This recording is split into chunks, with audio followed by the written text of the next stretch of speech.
अस्सलाम वालेकुम नाज़रीन, हमारे सीरियल जुगाड़ न्यूज़ ऐं मां जुमो जुगाड़ी नाज़रीन हिकु अहम ब्रेकिंग न्यूज़ तव्हांखे ॿुधाईंदो सकरण में हिकु रोलू हुमरा शहबाज शाह खां गुज़रंदड़ ॿिनि कुतनि खे ॾाढे विधो सकरण में छिते कुते जी वैक्सीन न हुअण करे ॿिनि कुतनि खे नवाब शाह अस्पताल रेफर कयो आख़िरी तलाम चंद्रा करे छा थो आख़िरी तलाम ताईं पढ़े पूरी ख़बर आख़िरी तलाम ताईं नवाब शाह डॉक्टर ने ॿुधायो त रोलू कुतनि हुमरा जेके चकयो उथी बाबा उथी लिखियो नेक्स्ट शहबाज शाह Next. गुज़रंदड़ कढो इनके कढो अरे चौकीदार कढ इनके बी बस नहीं सीधो पड़ा पढ़ नहीं सी ना तक रिकॉर्ड दा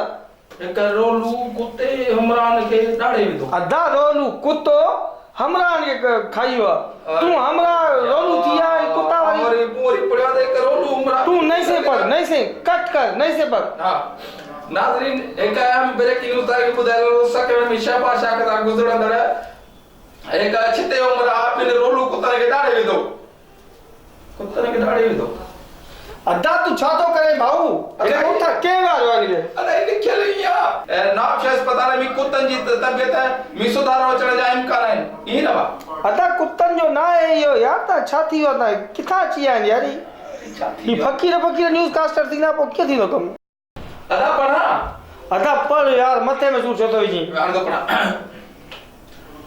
अस्सलाम वालेकुम नाज़रीन, हमारे सीरियल जुगाड़ न्यूज़ ऐं मां आहियां जुमो जुगाड़ी हिकु अफ़सोसनाक ब्रेकिंग न्यूज़ तव्हांखे ॾींदालूं त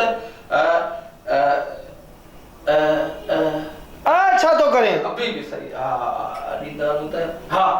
सकरण में हिकु रोलू हुमरा शहबाज शाह खां गुज़रंदड़ ॿिनि कुतनि खे ॾाढे ज़ख़्मी करे छॾियो जिन खे ज़ख़्मी हालत में तलका अस्पताल सकरण पहुचायो जिते छिते कुते जी वैक्सीन न हुअण सबबु हवाई न जिते छिते कुते जी वैक्सीन न होने सबब कुत्तन के एम्बुलेंस डाक्सन सॉरी सर एम्बुलेंस लिखे रखा नहीं यार तू असा के मथे में सूर थो जी यार तू एम्बुलेंस लिखे रखा नहीं तू किए तो पढ़े खबरू यार तू किथा आयो यार वो सर कुत्तन के छामी खड़ी हो तो बुधायो कुत्तन के छाला खणी विदास यार मानन के खणी अनबो चरिया हमरा देखो डाड़े यार मुके पान मथे में सूर चिरे थी यार किथा आयो आई किथा निकली आयो यार अब सर नहीं सीधो पड़ा हां नहीं सी वन चार आखिरी कट एक्शन अस्सलाम वालेकुम नाज़रीन, हमारे सीरियल जुगाड़ न्यूज़ आया जुमो जुगाड़ी एक अहम ब्रेकिंग न्यूज़ ताकि ॾींदालूं त सकरण में हिकु रोलू हुमरा शहबाज शाह खां गुज़रंदड़ ॿिनि रोलू कुत्तनि खे ॾाढे विधो जिन खे ज़ख़्मी हालत में तलका अस्पताल अरे उती रोलू रोलू अदा लिखियल ई आहे अदा रोलू कुत्तो आ वो ता रोलू हमरा था चो ता के चवण जो ता के न्यूज़ अचे ही कोन थी ता किथा आयो हेठी लाइन भला पढ़ा किथा आयो ता नालो छा है अदा सर हेठी लाइन पढ़ण जो ता नालो छा है ब्रेकिंग न्यूज़ पारू थी थींदी पढ़ी वठो हां पढ़ियो जल्दी कर नाज़रीन तव्हांखे ॿुधायूं पिया त जॾहिं ज़ख़्मी कुतनि खे सिविल अस्पताल सकरण पहुचायो जिते छितनि कुतनि जी वैक्सीन न मिलण करे कुतनि खे सूज़ की एम्बुलेंस लिखी लॻानी हा सूज़ की दाणी छॾियोसि साईं ब्रेक सूज़ की हली हाणे बाबा तू हाणे जेको वणी हाणे तलका अस्पताल सकरण में छितनि कुतनि जी वैक्सीन न मिलण करे कुतनि खे सूज़की में चाढ़े नवाब शाह रेफर कयो असांजे नुमाइंदे मुताबिक़ नवाब शाह डॉक्टर ने ॿुधायो आहे त जिते कुतनि जी हालत जेके ज़ख़्मी कुता जी हालत सुधरंदड़ आहे सर सही थी ओके उथी बाबा उथी शाबाश हलिया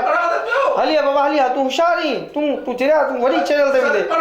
निकलिया बाबा निकलिया ब्रेकिंग न्यूज़ पढ़ी जावे तो पर वीआईपी पढ़ी थई इने कर तो के साहब बेरो चीफ था रखो निकलिया तू निकलिया बाबा मुझे खबर ब्रेकिंग न्यूज़ करे हां हले हियर ही हले 2 मिनट ले या